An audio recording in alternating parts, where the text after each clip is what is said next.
من یرید الله به خیرا یصب منه.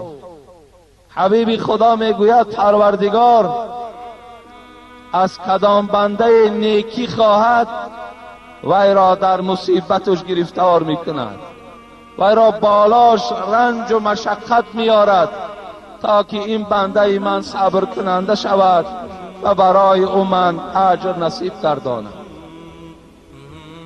پیش از آنی که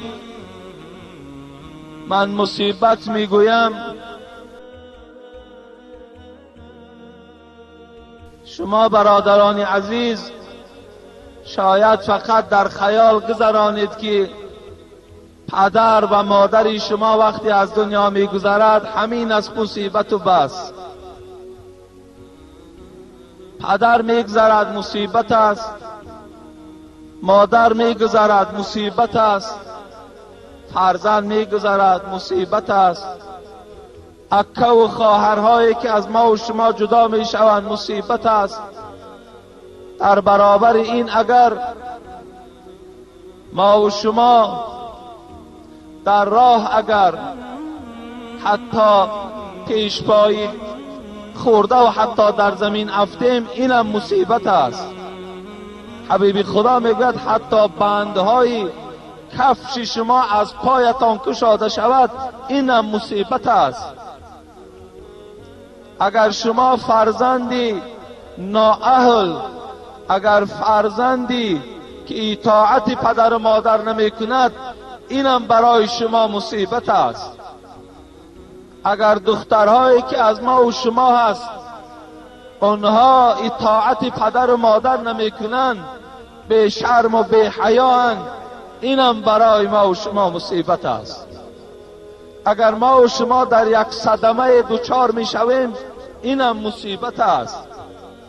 اگر در خاندان ما و شما زنهایی داشته باشیم که آنها فرمان ما و شما را اجرا نکنند، اینم برای ما و شما مصیبت است. انسانهایی که امروز بیزنند، اینم برای اونها مصیبت است. انسانهایی که امروز از طاعت پروردگار دور هستند، اینم مصیبت است. همه این مصیبت است.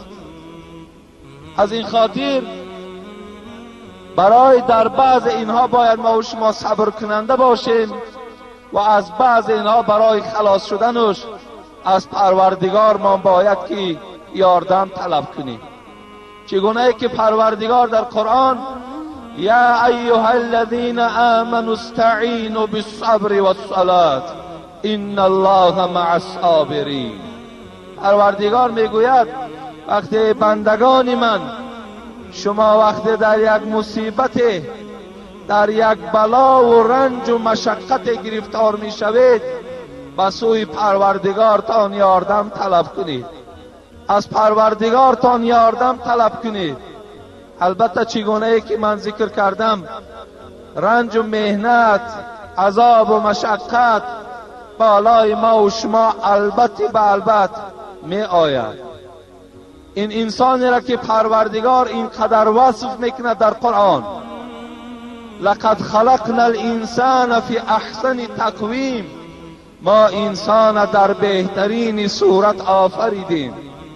ما برای انسان فهمیش دادیم، ما برای انسان دست نوشتن دادیم، ما برای انسان خوراک‌های دیگرگون و رنگارنگ جدا کردیم.